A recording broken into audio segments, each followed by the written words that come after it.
Hello, everybody.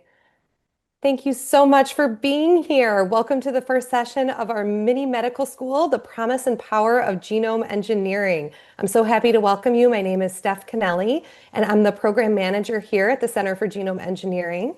If you want to learn more about us, you can follow us on social media, UMNCGE, Instagram, Facebook, LinkedIn, YouTube, X, and Threads. So the first topic in our series that we're going to explore is what is possible in the science of genome engineering. So we will begin with a moderated discussion followed by Q&A.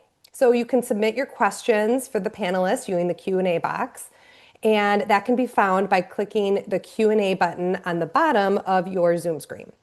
And we also want to make sure you know that this is being recorded, and we will have it available starting tomorrow on the Office of Academic and Clinical Affairs YouTube channel. So after this, we'll send a follow-up email and share the link to the recording so you can watch it or share it with anyone that you think might be interested. So let's go ahead and get started. We have the privilege today of speaking with a panel of leading experts that are really helping to shape the future of genome engineering. And they're going to discuss what genome engineering is, how it's being used to push the boundaries of science. So our first panelist is one you guys are going to really enjoy, Dr. David Largaspada. He is the co-director at the Center for Genome Engineering. He's the acting deputy director at the Masonic Cancer Center. He is an authority on mouse genetics, gene modification, and cancer genes. Dr. Largaspada's lab has been working to exploit insertional mutagenesis for cancer gene discovery since 1996. Their research projects are aimed at identifying mutations and other changes that drive the development of cancer, which could be determined for developing molecular targeted therapeutics. So, Dr. Largaspada, can you give us an overview today of Genome Engineering 101 and how it's shaping the future of medicine and biology? Sure thing. Thank you, Steph. I'm going to share my slides and then talk about what genome engineering is. And really, just to begin, I need to make some disclosures. I have co-founded some biotechnology companies. I also hold equity in and serve as a scientific advisor to another one. But the presentation I'll talk about today isn't related to these businesses. Some of my own lab's work is funded by a company called Genentech, which I also won't discuss today. So what I want to talk about today is the what, how, and why of genome engineering. So what it is the ability to change the DNA of living cells and organisms. How do we do this? Well, we use physical, chemical, or viral introduction of DNA or DNA modifying enzymes to cells. And why do we do this? Simply, it allows us to have better food, better health, and better science. I need to start by describing what DNA is. It's like the instruction book for your body. Your DNA is what you inherited from your parents, and DNA is found in every living thing. It's shaped like a twisted ladder called the double helix, made famous by this structure was discovered by Watson, Crick, Franklin, and Wilkins. And DNA tells our body how to grow, look, and work via genes that are made of DNA in cells. So we talk about genome engineering. So what do I mean by that? A genome is like a library filled with all your DNA books. You could think of the whole library as the genome, all the DNA in a cell. A One book in that library could be a chromosome. One sentence in that book, the cat is sleeping, for example, could be a gene. It's worth considering how much information is stored in every human cell. All the DNA in just one cell in your body, if stretched out, would be over 2 meters long. The human genome would take 6 million pages of 500 words each just to print out. So for me to show you the whole human genome like this, and here you can see the sequence of part of the human genome, I'd have to show you a page a second for 23 straight days to show you all of the human genome. And a new gene would appear about every minute, which are segments within that total sequence. So there's a lot of information in our genome. Now, genome engineering is just like other forms of engineering. An automotive engineer can change the mechanics of a car to change its performance and look. As genetic engineers, we can change the DNA code, and that can change the function of cells or organisms, which we call the phenotype, which really just is a fancy word for the traits that a cell or organism has. So remember, DNA is the blueprint of life, and changing DNA means that we can change how cells behave. That enables us to develop new ways to understand, prevent, or treat disease. Now, when you boil it down, the way we perform genome engineering is pretty simple. We can add genes to cells or organisms, or we can change the genes that they already have. So, interestingly, two important methods for doing this were developed at the University of Minnesota. Dr. Perry Hackett developed a method called transposon gene delivery. His version of that was the first that would work in vertebrate cells, including mouse or human cells. A form of gene editing where we make subtle changes in the DNA code called TALENs was invented by Daniel Voitas here at the University of Minnesota. So basically, just to reiterate, we can add genes to cells, including entirely new genes, or we can change the genes that the cells already have in subtle ways. So if we think about gene addition, one use of that would be to introduce a working copy of a missing or defective gene. Examples of ways to add genes to cells include using a virus or a transposon like I talked about. Now, viruses such as lentivirus, this is a family of virus that includes HIV. These can be genetically modified, and we can take advantage of the natural ability of these viruses to infect a cell and deliver genetic information to deliver the genes that we want to deliver to a cell. Another form of adding genes to cells actually involves a physical method where we deliver an electric current for a very short period of time across the cell. This disrupts the membrane around the cell, allowing DNA to go in. If we do that, we can then deliver DNA and an enzyme that will cut and paste a gene into the chromosomes of that cell. What about gene editing? Earlier, I mentioned that one of these gene editing technologies was invented here at the University of Minnesota. This is a picture of Daniel Voitas, who invented this method. So this allows us to change or correct a very specific DNA sequence. And tools to do this include zinc finger nucleases, TALENs that Daniel and his lab invented, and something called CRISPR-Cas9, which you may have heard of and was a really big breakthrough and continues to be a big breakthrough in the biomedical research field. So how did we get to where we are today? Well, it all started with the ability to deliver genes to simple organisms, and then we've been able to do more and more with more complex organisms. This is a picture of Oswald Avery. So he's a Canadian, but grew up in the United States. And he did a really famous experiment where he showed that DNA from one bacteria could be transferred into another bacteria, and it would change the way these bacteria behave. He called this process transformation, and he proved that purified DNA could do this. This was important because it proved that DNA was the genetic material that could change, was responsible for the traits of organisms, but also was an early example of the ability to introduce new DNA from one organism to another. So it started with work by Avery and others in bacteria and then yeast, single-celled organisms. By the 1980s, we were able to make transgenic mice, where we're able to add genes to mice or alter the genes that they already have. In the 1990s and 2000s, viral gene delivery and the ability to knock out genes in mice was developed. And in the 2010s, the CRISPR era began, which really allowed us to do things to make genetic modifications at a scale that wasn't possible before. So what CRISPR has allowed is really the revolution of precision. This is a schematic picture of the CRISPR-Cas9 molecule. It's a protein and an RNA molecule that allows us to target a very specific sequence of DNA and modify it in some way. For example, introduce a double-strand break there, which is a way to damage or knock out a gene. This is a picture of Jennifer Doudna and Emmanuel Charpentier. They shared the Nobel Prize for developing CRISPR-Cas technology and showing how this enzyme actually works. So with CRISPR, We now can edit the genomes with single letter accuracy. In other words, we can change a single base pair out of 3 times 10 to the ninth base pairs in a human or mouse cell. It's programmable because we can change this RNA sequence. We can target any region of the genome that we'd like to.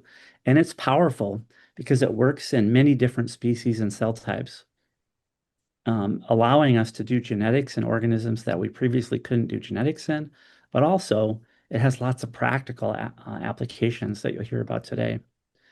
So that brings us to why we engineer genomes. Well, we could make better food, as I said. For example, more nutritious or pest-resistant crops. A company based in Minnesota called Calyx developed genetically modified soybeans that can be used to make high oleic acid soybean oil, which turns out to be healthier than other forms of soybean oil. Better health. We can develop gene therapies and regenerative medicine using genome engineering. For example, this is a picture of Brandon Baptiste. He was the first person in the world to have his sickle cell anemia disease cured by base editing, which was in a form of CRISPR technology, a highly precise form of gene therapy where a single misspelled letter in his DNA was corrected. Now, this was done in hematopoietic stem cells, the type of cell in the bone marrow that produces red blood cells. And he's apparently cured of his disease, and he's not the only one with sickle cell who's been cured using genetic engineering. It's also worth mentioning that genetic engineering allows us to do better science because we can use it to discover how genes control cell behavior and disease. And so it allows us to learn more about how cells really work and how the human genome really works. Let me give you an example that's closer to home. Um, a cure for Emma at the University of Minnesota. This is a picture of Emma. She had metastatic colorectal cancer, and all other therapies that she got had failed her. And she was enrolled in a clinical trial here at the University of Minnesota, where the physician, Emil Liu, and his colleagues took white blood cells out of one of her colorectal cancer tumors. They used CRISPR to genetically modify the white blood cells, grew them up into high number in a tissue culture vat, and then they reintroduced those cells into her intravenously. And here you can see a picture of Emma holding up the bag of the genetically engineered tumor infiltrating lymphocytes that were reinfused into her. And she had a complete response to the therapy. And it's so far free of cancer 3 years after this therapy. And this technology was developed at the University of Minnesota by Bo Weber and Brandon Moriarty's lab, and they collaborated with Dr. Liu to do this. They reported the results of this clinical trial that included Emma this year. So, genetic modification, genome editing will provide new medicines in the future because they allow us to treat genetic diseases at their source, which is at the DNA level. Would allow us to engineer immune cells to fight cancer, like the example I just told you about with Emma.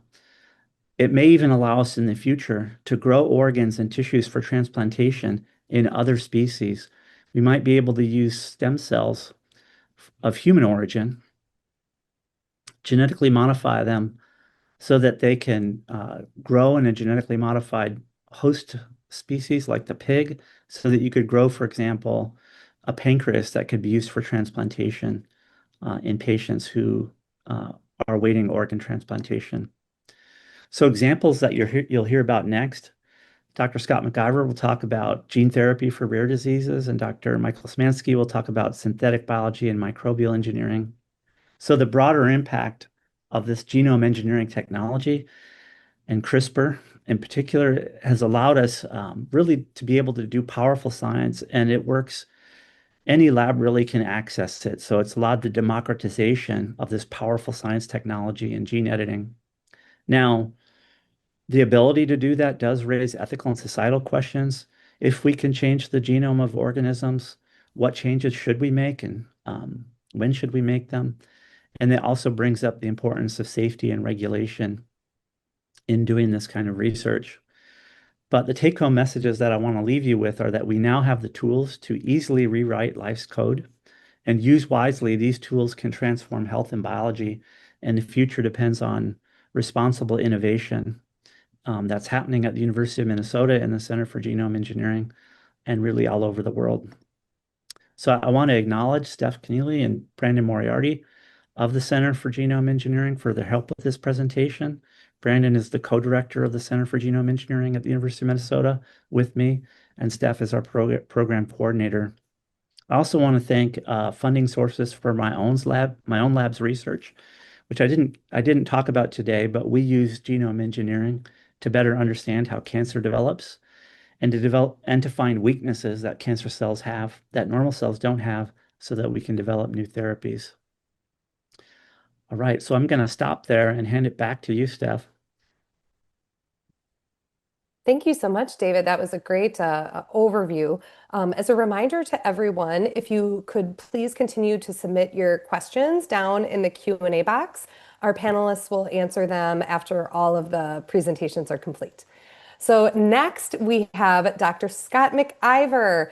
Dr. Scott McIver has been a professor at the medical school since 1986 and one of the original genome engineers. So he's an genome engineer. So he works on gene therapy for genetic diseases and cancer. So Dr. McIver, today you're going to tell us about genome engineering and medical advancements. Okay, there we go. There's slide one. Thanks very much, Steph. And it's a pleasure to be here today to discuss this topic with you. Dave really did a great job of making my job easier for me, I have to say, by explaining the basics here. And like Steph said, what I work on is on the development of genetic therapies. So that's treatment of disease by gene transfer or gene modification of the DNA that's in cells. And and I try to pay attention to what's going on in the field too. So what I thought I could do today that might best serve you is to provide a few examples of therapies that have been moving forward for treatment of human diseases and are sort of right at the edge of what we call gene transfer or gene addition, and then also venturing into genome engineering. And these are things that are actually moving into clinical trials and actually FDA-approved products. Oops. I have many conflicts, but none of them that I'm going to talk about today. Here are a number of different strategies to treat disease by gene transfer, and Dave has already mentioned these, but I'll just re-emphasize them. First of all, you can transfer genes in using a non-integrating system. And this is often done with a virus called adeno-associated virus, and several of these have been moving forward into clinical trials and into treatment of diseases such as hemophilia and spinal muscular atrophy are a couple of the key ones. So that's one way of doing gene addition, but it's not, I don't consider it genome engineering because we're not really doing anything to the human genome here. Dave mentioned lentiviral vectors. These are viruses based on HIV-1 that integrate into chromosomal DNA as a normal part of the replicative cycle. So we've taken that capability of these viruses, and then we've taken out the insides of that virus. It's not pathogenic anymore because you've modified it, but we've introduced our therapeutic gene in its place. And then this can then introduce this into the genomic DNA for expression. It's worth remembering, however, this integration is random. It's not specific. So you have to pay attention to that kind of thing because there are risks associated with that. And we all have to deal with that when we use these vectors. Then some more targeted strategies that I'd like to raise today then is that you can get targeted modifications, and that's using CRISPR-Cas system also that Dave introduced. And one thing that you can do, as he mentioned also, is you can come up with CRISPR reagents that make a targeted double-strand break in the DNA. Now, the cell is going to have to repair that break in order to survive. And if you just leave it as a break like that, oftentimes the favored pathway is just to sort of jam the ends together. And a lot of times that results in an erroneous repair, and it interrupts the function of that sequence in the area. So that can be a strategy if you're trying to knock something out as part of your therapeutic approach. And I'll tell you about a couple of examples of that. Then and if you want to, you can actually introduce a donor piece of DNA with a modification in between, and it'll use that for repair. We call that homology-directed repair.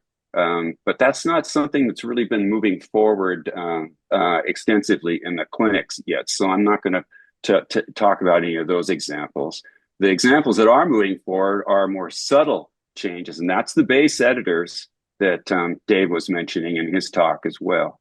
So you come in and you can fashion a modified CRISPR so that it doesn't make a double strand break, and it'll actually make a chemical modification that changes a single base to another base. It's really subtle. It's really elegant.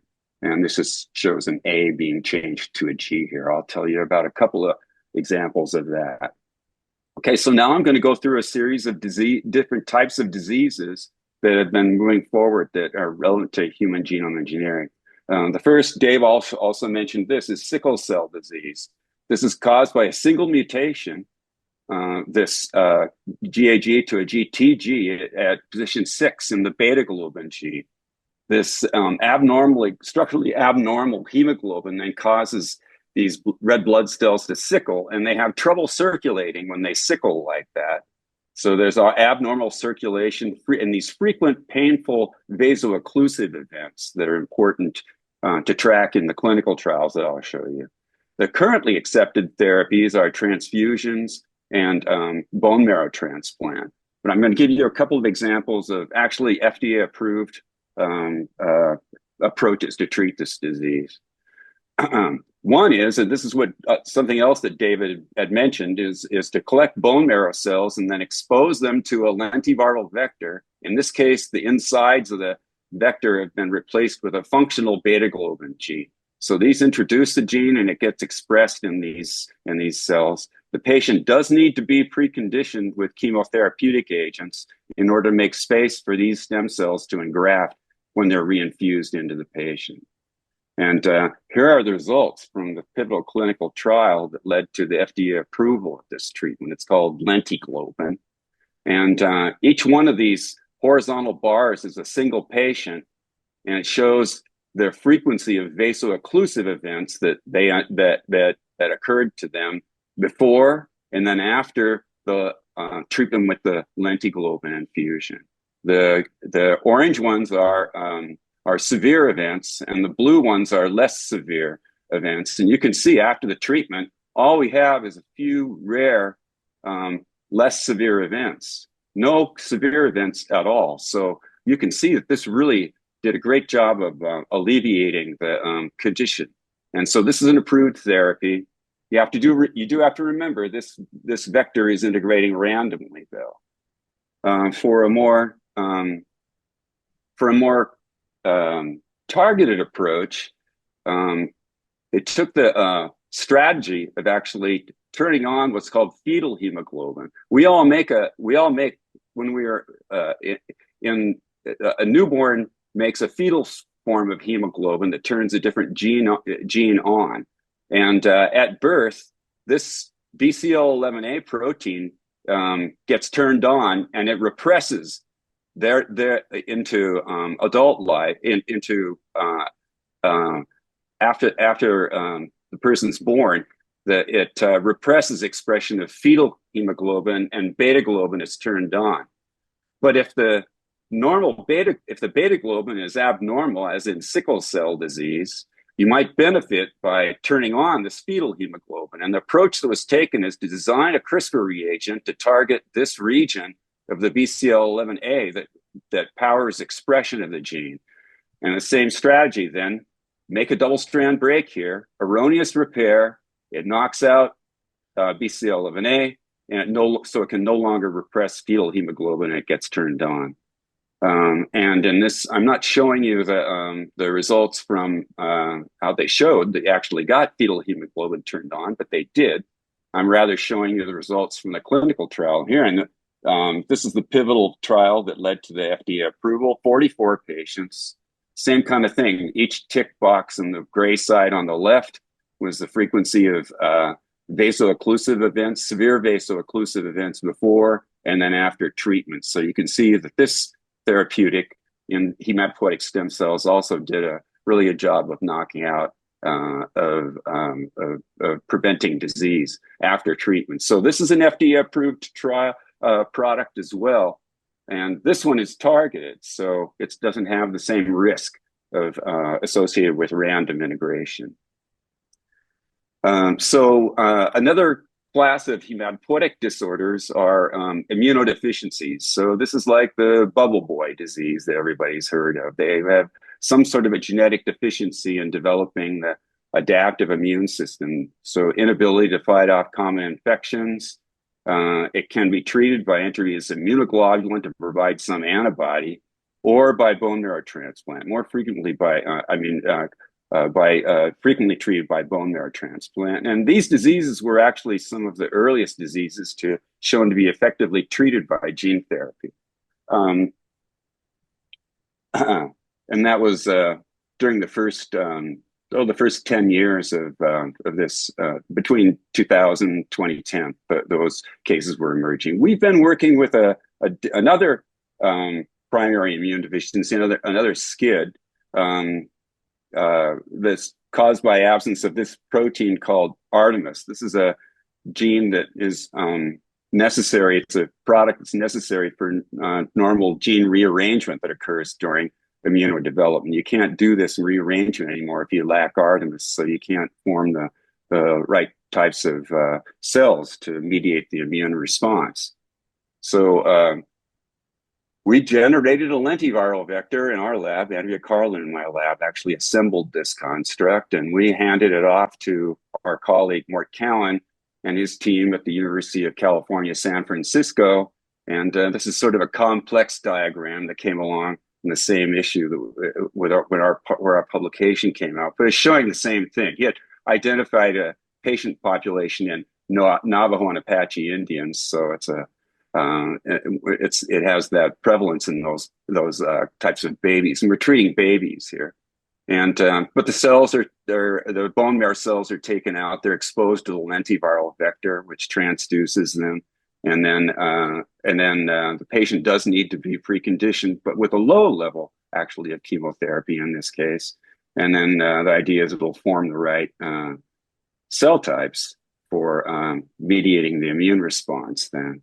And so these results were accrued over a number of years, but it shows that we are actually able to generate the right types of lymphoid cells to mediate an immune response here using this Artemis encoding lentiviral vector. So we were able to restore immunity in 10 babies as part of this clinical trial, and that the treatments are moving forward on as well.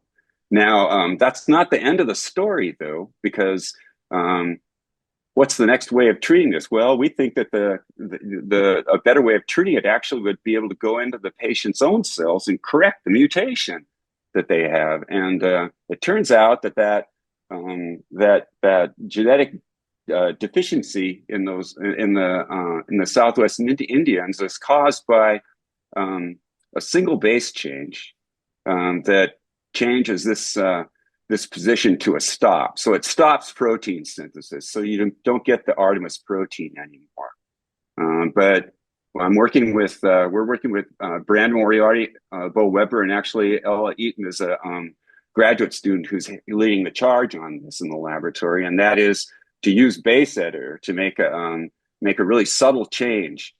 We can't change this A back to the C, but we can change this T to a C, and it doesn't make the natural form of the protein here, but it'll at least prevent the protein synthesis from stopping at that point. So that's what we're working on, and where there's hope for the future of coming up with a more directed and targeted modification. So those are both the sickle cell project and the immunodeficiency project. Those are both what we call ex vivo gene transfer, gene therapy. That's where you take the cells out of the body and you genetically engineer them, and then you reintroduce them into the body. I've got a couple examples of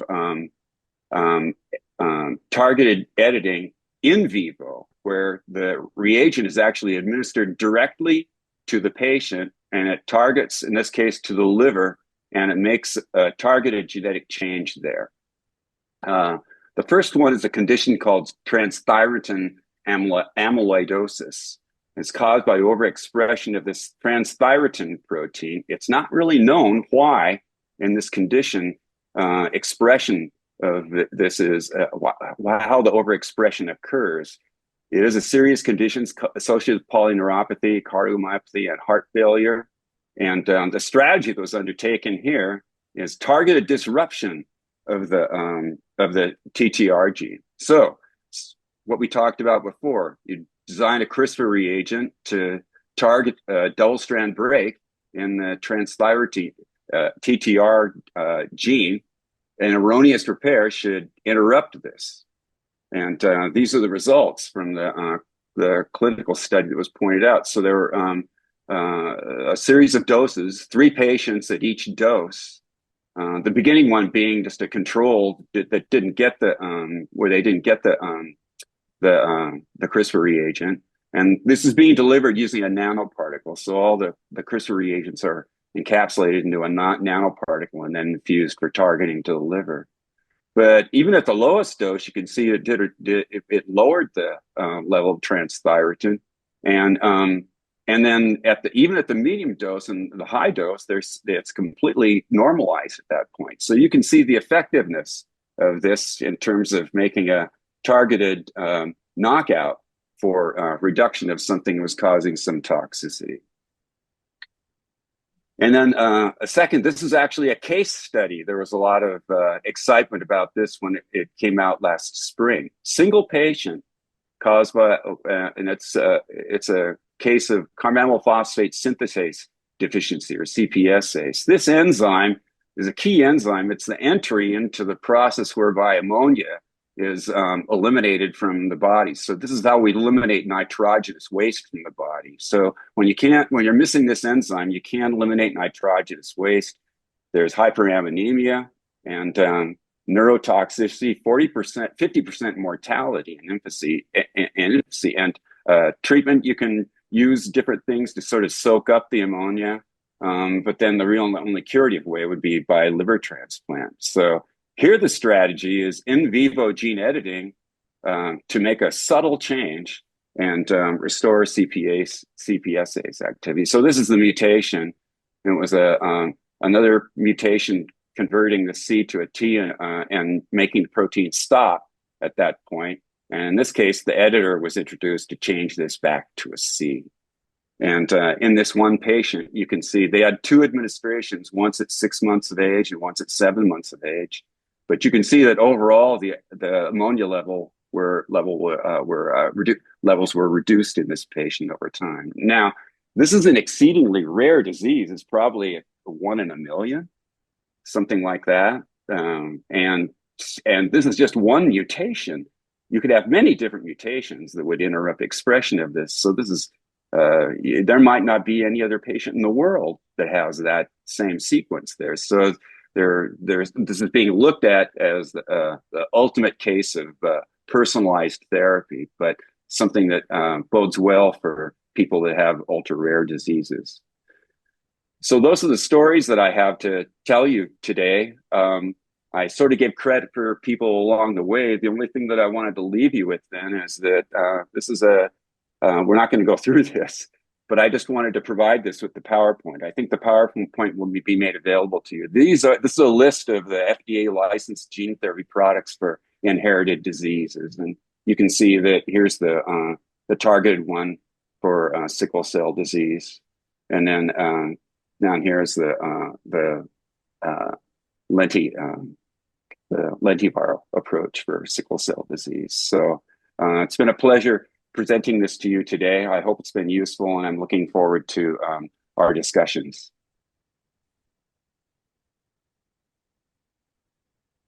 Thank you so much, Scott. That was fantastic. I love how you described it as elegant genome engineering. You can tell you're passionate about it. As a reminder to everybody, please continue to submit your questions using the Q&A box. And at the end, our panelists will answer them after all the presentations are complete. So now it is my pleasure to bring in Dr. Michael Smansky. The Smansky Lab leverages the latest tools in DNA synthesis, assembly, and genome modification to engineer biotechnologies that address global health problems in health, agriculture, and the environment. Dr. Smansky is based on the St. Paul campus. If you don't know, we have a very robust cohort of genome engineers on the St. Paul campus. And today, Dr. Smansky is going to discuss real-world applications for genome engineering that goes across health and environmental sectors. Thank you, Steph. Can you see the slides fine? Yes, good. Well, welcome everybody. Thank you for the introduction, Steph. I subtitled my talk, "The Sky is the Limit," at first wanting to communicate kind of the limitless potential of genetic engineering for all areas of society. And, it's amazing to be a genome engineer right now. I think we're in the middle of a massive transformation in the biological sciences where 50 years ago, biology was still largely descriptive science. People would go out to nature and try to understand how living organisms worked, what they're made out of, how did they evolve. But with the new tools that are coming online every year, it's becoming more and more of an engineering science. And we can ask what if questions, right? What if we rewrote the genome of that organism or this bird or that tree? What's possible using the rules of life? We're living in an era right now where things like bringing back animals that have been extinct for thousands of years, or eradicating disease vectors, or growing human compatible organs in animals are no longer science fiction. They're just science. Like science labs are working on these things all over the country, all over the world. But as I was thinking more on this title, "The Sky is the Limit," I realized that taken literally, it doesn't connotate like limitless potential. It actually says the sky is the limit. And if you view the globe, surrounded by this thin layer of sky, a lot of the big problems that we're dealing with today worldwide are problems that come from the fact that for hundreds of years, we kind of viewed the Earth's resources as limitless, as never ending. 100 years ago, no one would have believed that you can overfish the oceans or that putting CO2 into the atmosphere is going to, cause global climate change. So you can view this title kind of pessimistically, that we are dealing with real problems now that exist because we live in a limited ecosystem, or optimistically because I think there is, quote unquote, limitless potential for genetic engineering. Either way, the title fits. I borrowed a slide from Dave and decided to organize this talk about kind of the non-medicine applications of genome engineering in 3 different short stories. The first is agriculture, then disease control, and then we'll talk more about what the future of engineered biology might look like. And the story about agriculture really begins with a history lesson again. So in the early 1970s, recombinant DNA technology, or the ability to cut a piece of DNA out from one organism and rationally paste it into the DNA of another organism, that really came online in the late 60s, early 70s. And in 1975, a group of dozens of scientists from around the world met at a little conference venue in Monterey, California, to discuss, what should the safeguards be in this powerful new class of technologies. Many of the safeguards that they articulated at that meeting are still in place today, but I want to focus on 2 of the low-hanging goals or milestones or moonshots for genetic engineering that were proposed at that meeting. The first was industrial production of insulin. So can we produce a human protein at scale by reprogramming the genome of a bacterium to make medicine that millions of people need?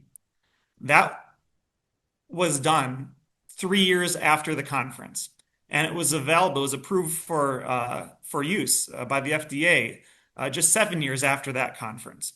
The second low-hanging fruit that they articulated was, can we engineer cereal crops like corn or wheat to produce their own nitrogen, to take nitrogen gas out of the air and use that to build their cells? We still haven't done that second thing, but we're getting closer. In fact, there's a company now that was founded in 2011 that is taking a slightly different strategy, and they've been successful with it. So instead of trying to get the corn to produce nitrogen themselves, they're engineering bacteria that already live in the soil to produce the nitrogen for the plants. And they have a really innovative strategy. In fact, their biggest innovation was a regulatory innovation. They recognized that, well, we had tools to make transgenic microbes that could take nitrogen from the atmosphere and turn it into ammonia that the plants could uptake. Getting regulatory approval to release a transgenic bacterium would be near impossible. Instead, what they do is they go into the soil, they find microbes that can already produce nitrogen in this way, and they highly engineer the genomes, but not by introducing foreign DNA, just by rewriting the DNA that's already in the genome using modern tools and precision genetic engineering.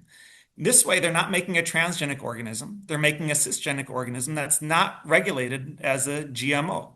And they have a letter of exemption from federal regulators that allow them to release this into fields where it can replace the use of synthetic nitrogen fertilizer. Some details on how they do this, it's really quite creative. The ability to take nitrogen gas out of the air and convert it into ammonium is a very costly process. ATP is the energy currency of a cell, and it takes 18 molecules of ATP to do this to 1 molecule of dinitrogen gas.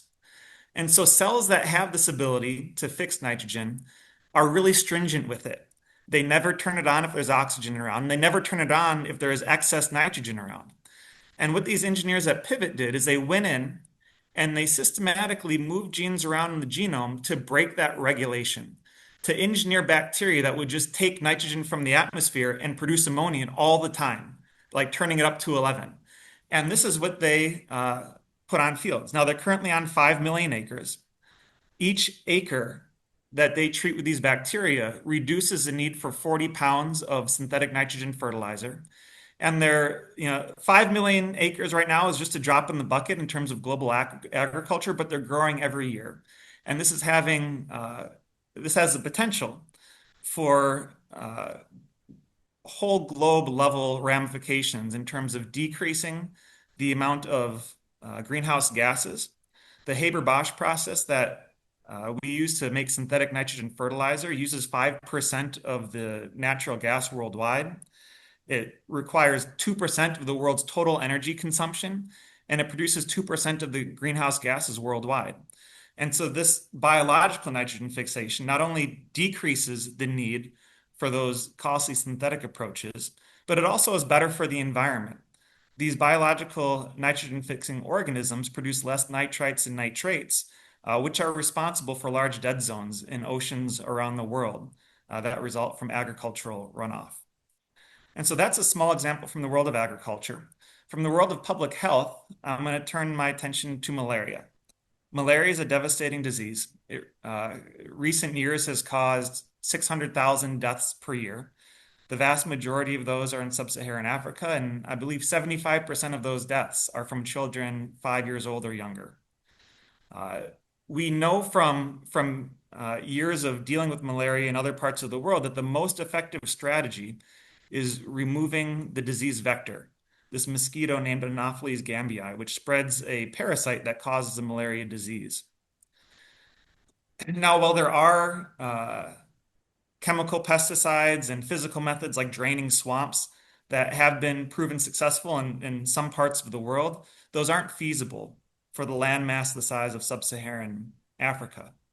But a new class of pest control mechanisms called genetic pest control is being enabled by high precision genome engineering. And genetic pest control really got its start, not with genome engineering, but with a more rudimentary approach pioneered by scientists in the 1940s. You may have heard of New World screwworms because they're making a little bit of a run in the news cycles of late. Congress just had to authorize a $750 million New World screwworm production facility in Texas to do what I'm going to tell you about here. But in the 1940s, scientists realized that you could rear these New World screwworms, which are a huge pest of livestock in agriculture. You could rear them in a controlled setting, expose the larvae to radiation, and that would sterilize the males. Those would be allowed to mature to adults, and they'd be released by the millions out of airplanes over fields, where the sterile males would fly down, find a wild female and copulate with her, and then that female wouldn't have offspring. So this is a form of in-field population control, birth control for the pest insect. Now, while this was wildly successful, and it's arguably the most successful pest control that's ever been developed because it was able to eradicate the New World screwworm over a 50-year period out of an entire continent of North America. They've been maintaining a firewall in the Isthmus of Panama for the past several decades, but the screwworms have started to break that firewall and come back up Central America, hence the new facility in Texas. This technique couldn't just be replicated as is for other pest insects like mosquitoes. In organisms like mosquitoes, the dose of radiation you would need to sterilize them is so close to the dose needed to kill them that if you succeed in producing sterile males, they're so sickly that they can't go out and compete for the wild females. And so for organisms like mosquitoes, we need more precise methods. And again, this is not a technology of the future, it's a technology of today. There's a company called Oxitec that has genetically modified mosquitoes that are available for commercial sale in places like Brazil. They've been field tested in the southern US and other countries in Central and South America. And these work by releasing genetically modified male mosquitoes that will go out to mate with wild mosquitoes. In Brazil, you can actually go to a supermarket and buy one of these boxes, as is pictured at the right hand of the slide. Mosquito eggs can stay in a period of suspended animation where all you have to do is add water to the box. They'll hatch out of the eggs and the males will fly away and do pest control in your backyard. And so this is possible. Now, this wasn't done with the malaria mosquitoes yet. These mosquitoes are the ones that spread arboviruses like dengue or Zika or chikungunya. Uh, and so far, the Oxitec mosquitoes are a demonstration of a small number of the possible approaches to genetic pest control that have been developed in the last decade. There's over a dozen different approaches now that people have shown in controlled laboratory environments work for genetic pest control. Each of these methods have different strengths and weaknesses. The type that Oxitec has developed are what we consider self-limiting. Those released males won't spread genes that will persist in the environment. So they're safer in that respect.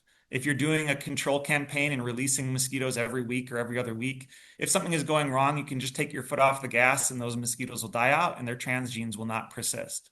However, in the right side of this graph, there are some techniques that have been demonstrated in labs that are self-spreading and potentially powerful enough to eradicate a vector from an area the size of, say, Africa.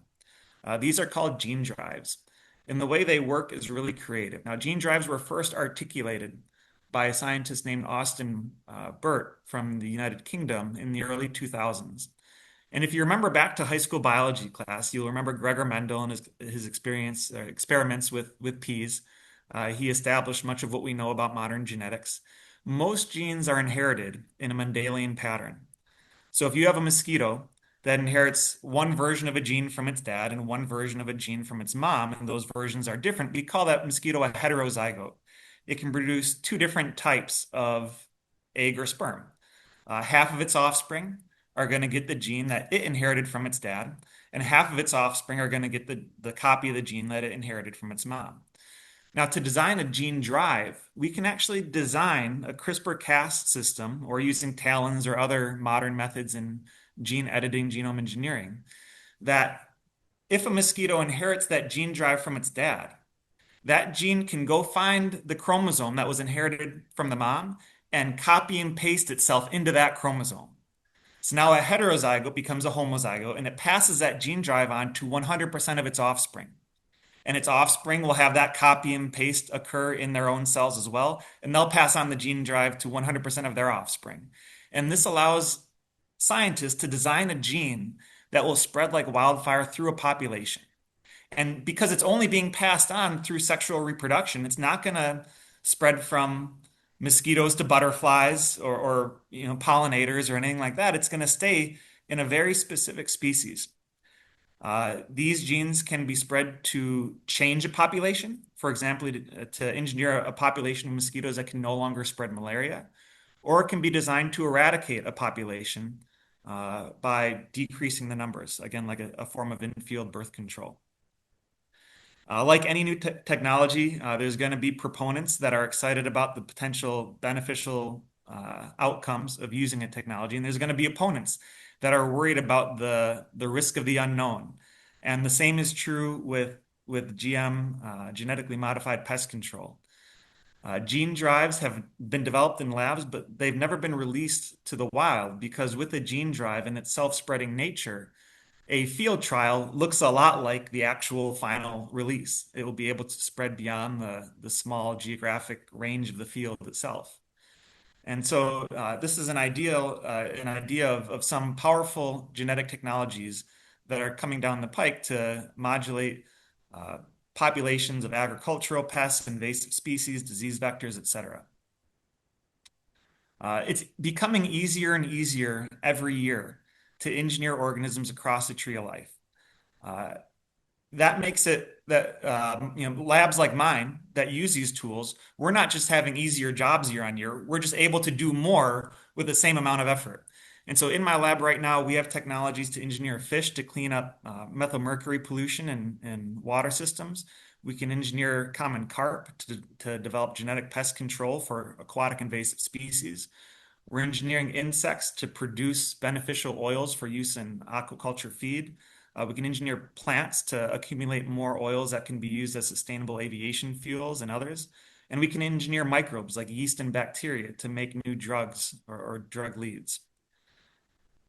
And I want to end by just a few slides of showing you what might be possible in the future. So we're getting really good at engineering biological molecules. We know a lot about how they encode information, and we know a lot about their biophysical properties. And so using those rules that were developed by Watson and Crick in terms of base pairing, understanding that the A's in a genome pair with the T and the C's pair with the G, allows us to be creative about what we can do with this molecule called DNA. So what I'm showing you right here is a figure from a paper where researchers designed a synthetic molecule of DNA that would fold into basically any arbitrary two-dimensional shape that they could imagine. I think the most impressive part of this figure is the panel at the bottom that zooms out a little bit and shows you that they didn't just get lucky with one DNA molecule that could fold into a smiley face, but almost every DNA molecule on their slide folded into that precise smiley face. Now, this might look like a parlor trick, and this example probably is a parlor trick, but since then, groups have advanced this technology to engineer DNA to fold into three-dimensional boxes in which you could put a drug inside the box and get that box to open up in response to a pH change. So we're starting to do things with DNA that are distinctly unnatural and really the product of creative imaginations. When I have a group of undergrads as a captive audience, I like to give them this trick question. I ask them, how many amino acids are there? And usually a brave student will raise their hand and say 20 or 21. And I tell them, you're thinking too much like a biologist. An amino acid is a chemical. How many amino acids are there if you're thinking like a chemist? And the reason they answered with 20 or 21 is because they're thinking of proteinogenic amino acids. So all of life, if you look out the window, if you're sitting near a window or you look on your computer at a picture of a rainforest or a coral reef, all that life is made with a toolbox of roughly 20 amino acids. Um, what makes an amino acid is it has this group called an amine, which I'm pointing out with my pointer, and a group called a carboxylic acid. But the rest of the molecule can vary. And there's 20 varieties that are used by most of life on the planet to build their proteins and build their cells. But genetic engineers and chemists have tricked out the machinery that makes proteins in cells to allow it to incorporate hundreds of unnatural, non-canonical amino acids. Many of these amino acids have side chains with chemistries not seen in nature. Things like carbon-fluorine bonds, like Teflon, right? So it allows you to kind of be more open-minded about what types of proteins and enzymes could we make? What properties might they have using chemistries not found in natural life? I like to give the analogy, it's like graduating from that pack of 4 crayons to the pack of 120 crayons. And with a toolkit of hundreds of amino acids with different chemistries, what type of living organisms or living molecules might we be able to make in the future?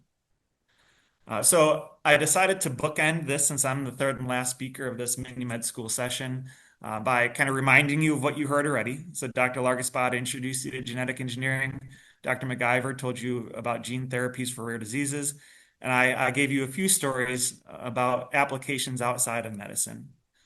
The broader impacts that David mentioned, democratization of powerful science, ethical and societal questions, similar to what I mentioned with the genetic control of mosquitoes, and the importance of safety and regulation. I touched on some regulatory innovation that was important for getting the biological nitrogen fixation out the door.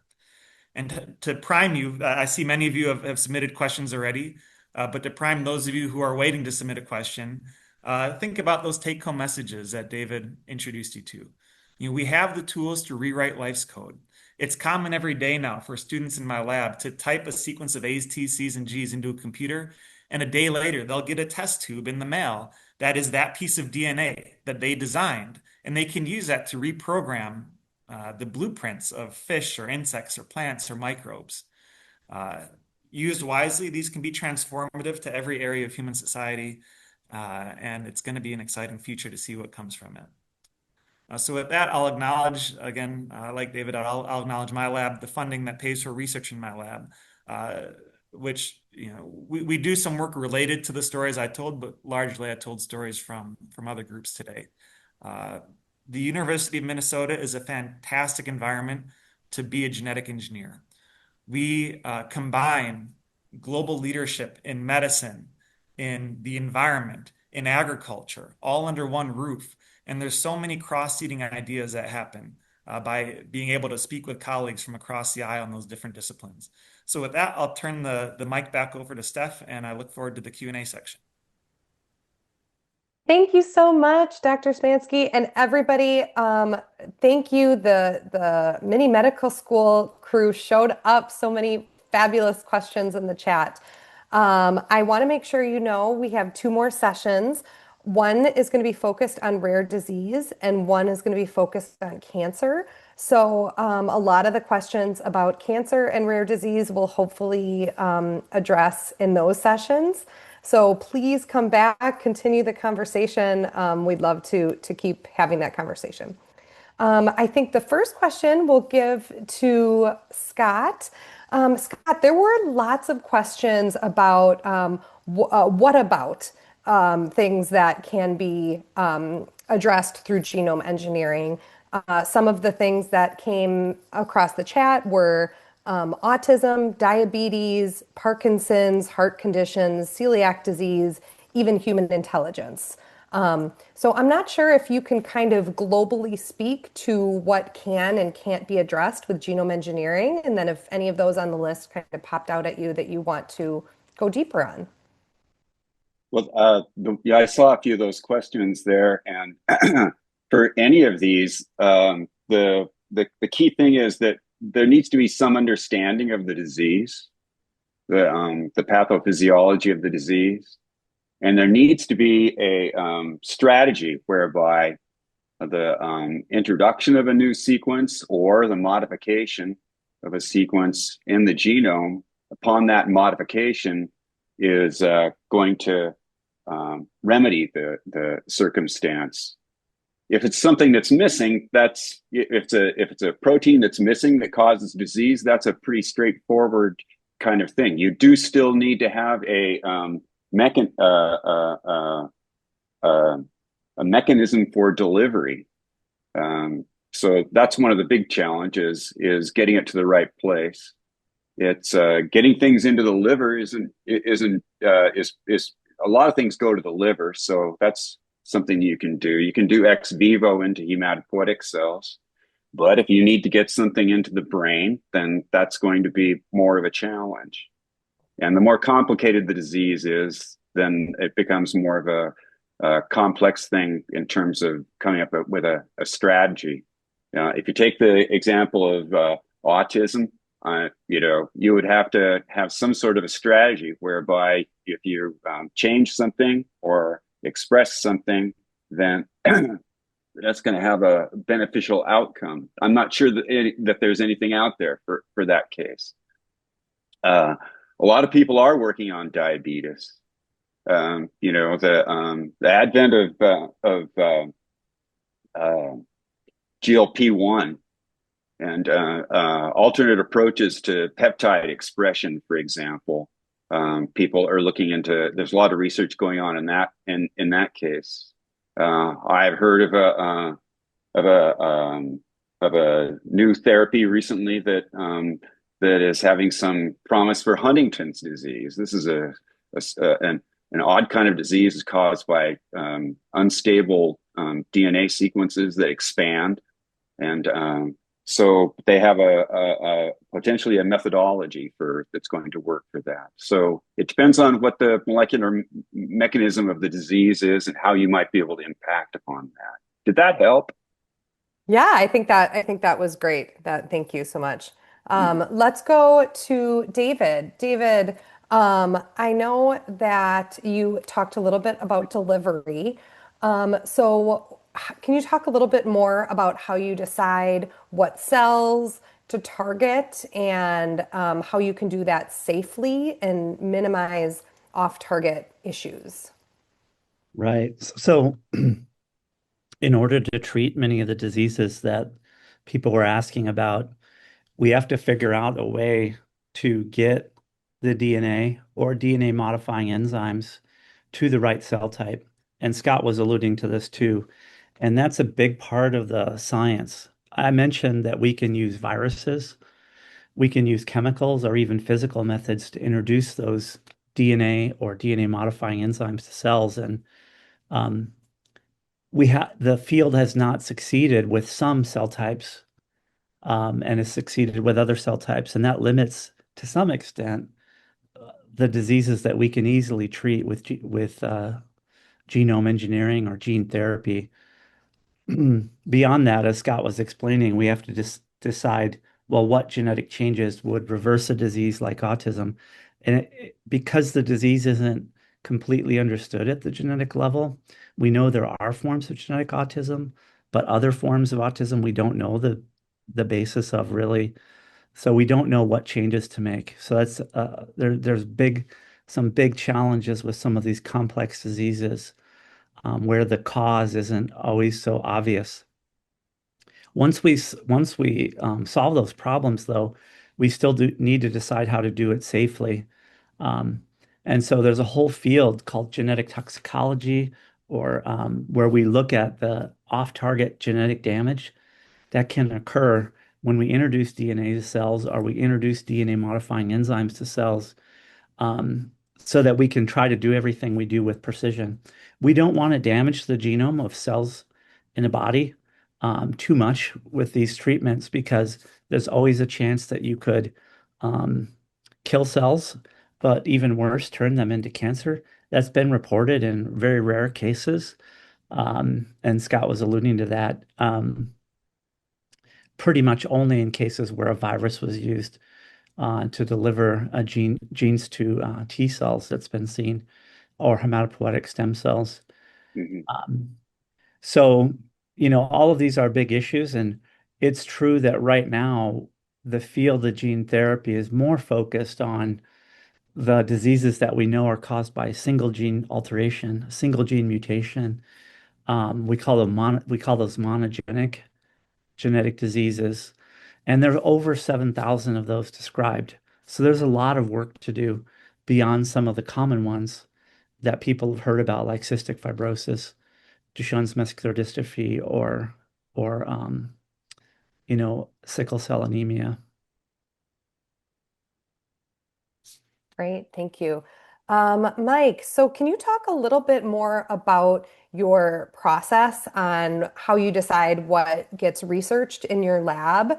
And then maybe you can share a story about some unexpected results that maybe changed what you had thought about.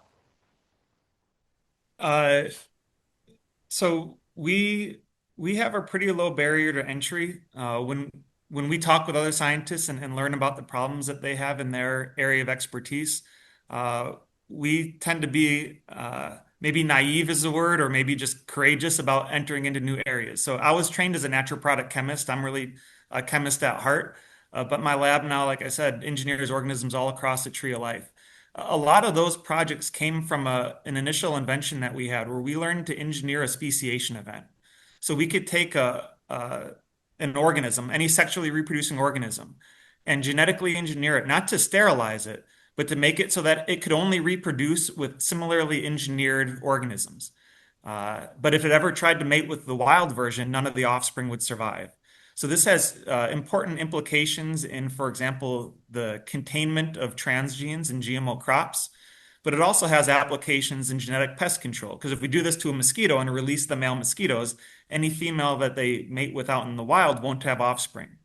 And I think I don't know if you want me to bring up this because you know about it, but an unexpected result from our lab, we were trying to accelerate the engineering of large fish like common carp, and we are experimenting with an approach called surrogate host transplantations, where you take the stem cells that make the sperm and eggs from one species, and you put those into a different species, and we wanted to have minnows that would basically give birth to carp because that would allow us to engineer the carp genome in a much faster timeline.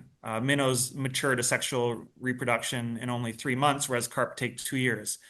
In the course of that research, we had a negative control fail, and we learned that we could fertilize carp eggs with minnow sperm. So we made a new type of fish. We called it a marp. It's a new type of hybrid. It's kind of like when you mix a donkey and a horse and you get a mule. And these marps appear to be sterile, and they could actually be useful for doing things like pollution control out in the environment because they would mitigate the risk of spreading transgenes since they're completely sterile. I do love that anecdote. Thank you for sharing that. Mhm. Scott, they were mentioning about the viral vectors and how they can sometimes cause unintended risk. Can you speak to a little bit on the ethics of how you and your team maybe make decisions on how to move forward with different genome engineering techniques and strategies? Right. Okay. So, Dave already alluded to this, but right, I had mentioned when we talked about the lentiviral vectors, because there are several, these are being used many times to introduce new genes into hematopoietic stem cells for particularly for hematologic disease, but even for non-hematologic disease to get expression of the intended sequence and distribution of the protein product. But again, these vectors integrate randomly, and there were a couple of clinical trials. They were the earliest clinical trials actually that showed that gene therapy could work, but the virus brought with it an activating element such that when it integrated too close to a growth regulatory gene, it would activate that gene and it would cause tumorigenesis. They saw leukemia emerging from these these patients. Now, the viral vectors were then they start moving forward with a modified vector that eliminated that activating element. So at that point, then the safety profile for the randomly integrating vector is improved. It's not completely prevented. Whenever you randomly integrate, there's always a chance you're going to integrate, and you're going to interrupt expression of something that could wind up causing dysregulated growth. So that's probably a good rationale for the movement toward targeted modifications. But in general, the safety record has improved even for the randomly integrating vectors. Great, thank you. Mhm. David, you had mentioned that you are the founder of some companies, and we had some questions about costs and commercialization. Could you speak to a little bit about how industry plays a role in what's happening at the University of Minnesota?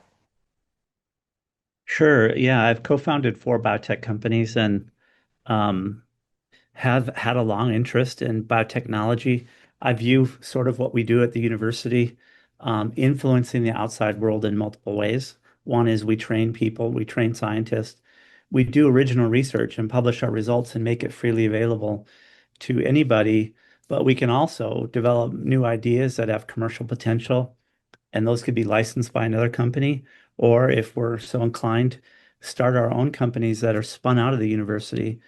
The University of Minnesota is a hotbed of innovation and economic activity for that reason. For our state, the university sometimes often will have a stake an equity stake in the companies that are created.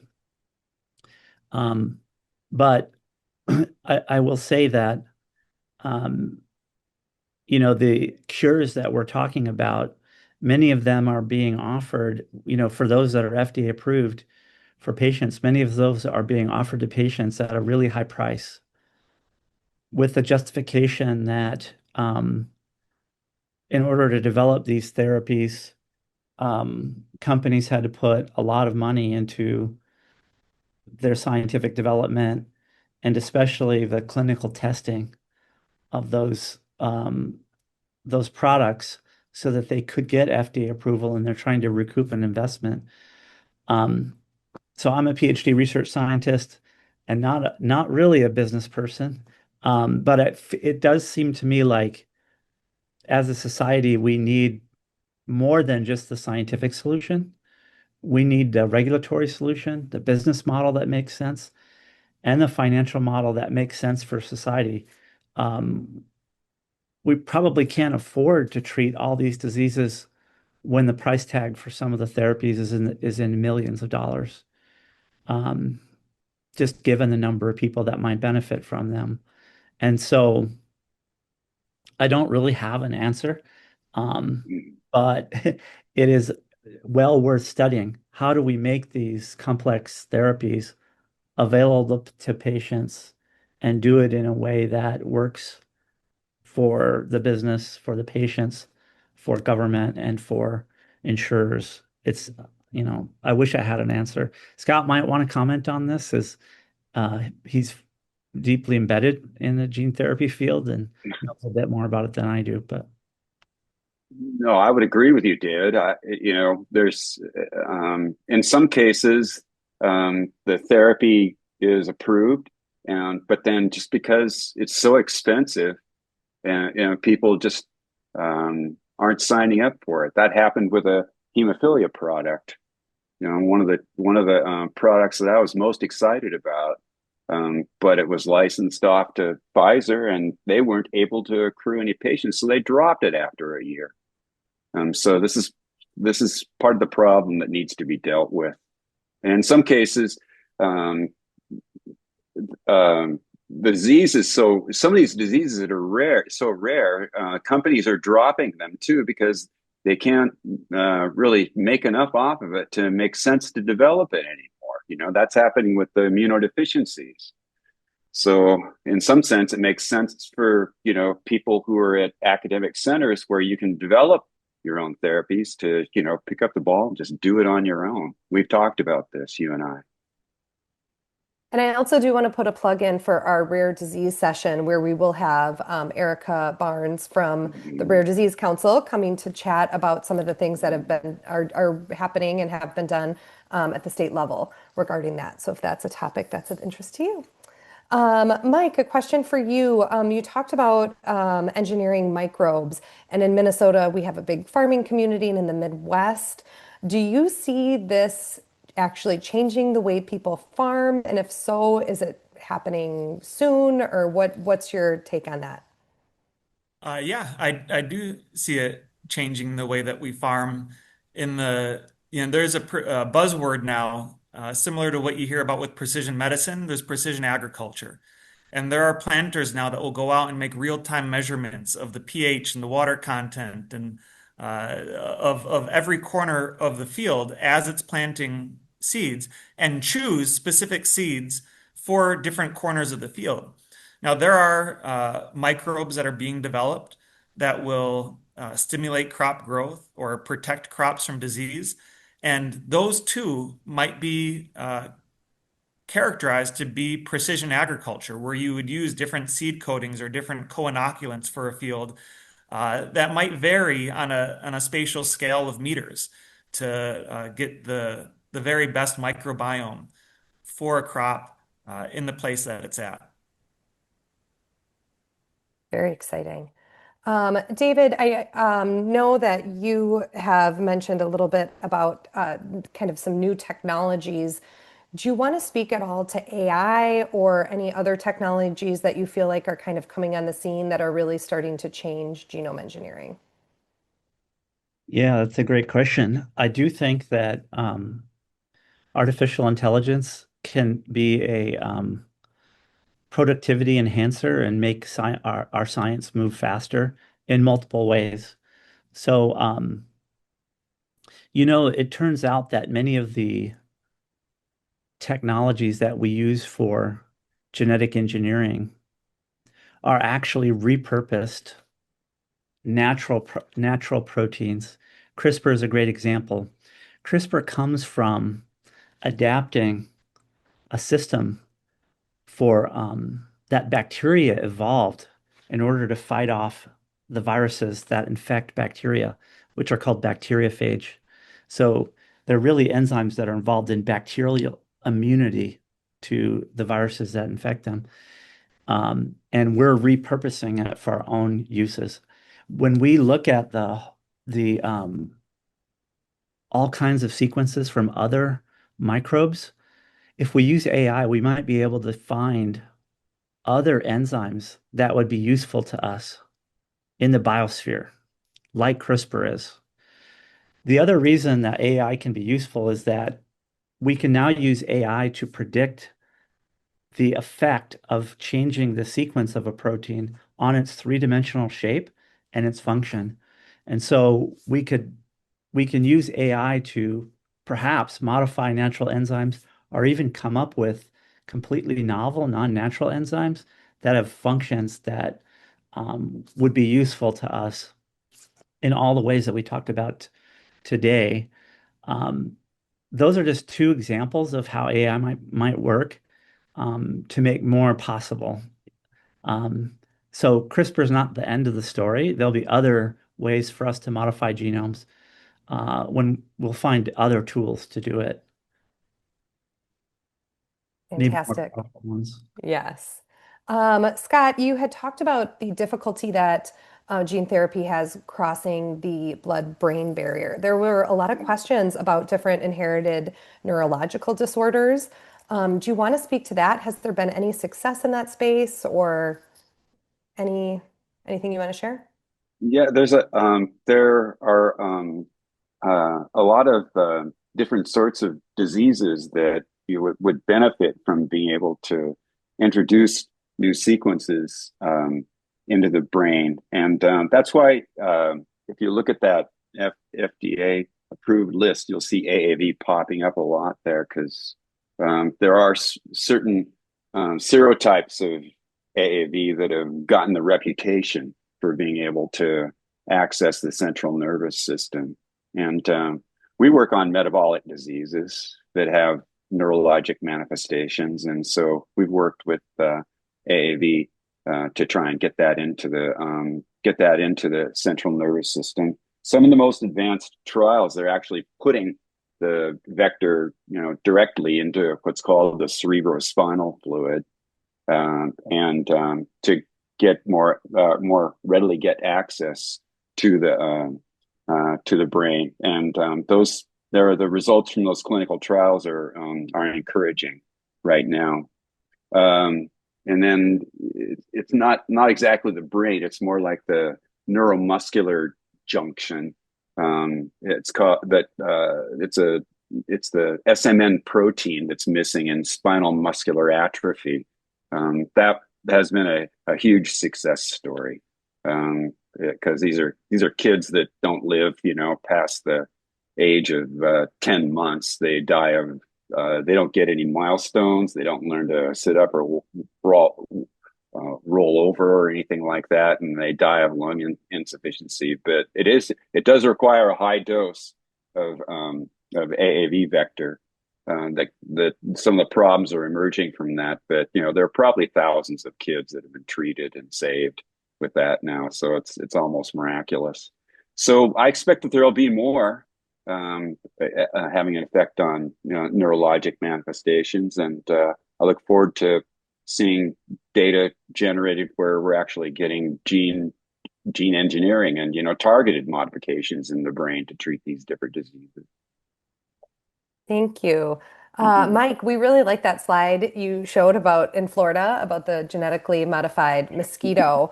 Do you think that scientists have really come to understand how that could impact the ecosystem, or what's kind of the latest conversation that's happening there with the ethics around modifying something that could alter the larger environment? Yep. So there's a lot of different ways to answer that question. Scientists have thought a lot about it. And for example, some facts about mosquitoes specifically, I was surprised to learn that there are over 300 species of mosquitoes. Only 50 of them bite humans, and even fewer than that will spread disease. So it's not like there's one mosquito that, if we eliminate the malaria mosquito, then we're going to have no mosquitoes. There's going to be plenty of other species of mosquitoes for the bats to eat and the frogs to eat. The other thing that's important is that genetic pest control is really a more precise tool that's not really promised to be a silver bullet, but it's one tool that pest control managers can use at their disposal in combination with other methods as well. And that eradication of a species may not be the goal. Maybe just decreasing the numbers to a suitable level is sufficient to ameliorate the problem. And for example, the common carp project that we work on, people have shown that if you can reduce common carp numbers to below 100 kilograms per hectare, it eliminates the negative impact they have on the ecosystem. And a lot of this is about managing populations, not trying to eliminate them or drive extinctions. The second thing I'll say is that many of the places where we care a lot about disease vectors, those vectors are invasive. So the mosquito that is targeted by Oxitex technology isn't natively in the southern US. So whatever role it has in the ecology there, that kind of removing it from that ecosystem wouldn't be seen as a negative. It would be seen as a positive because it's an invasive species. That's fantastic. Well, I think we are at a place where we're going to kind of close out and have you all answer a similar question. And if you have any last thoughts that you'd like to share. But as you look forward to the next year, 5 year, 10 years, what is something that you have on your to-do list or something that you're very excited about in the field? We'll start with David. Yeah, I'll start. So, everything you heard about today is really the tip of the iceberg as far as what we're going to be able to do if we just are clever and careful.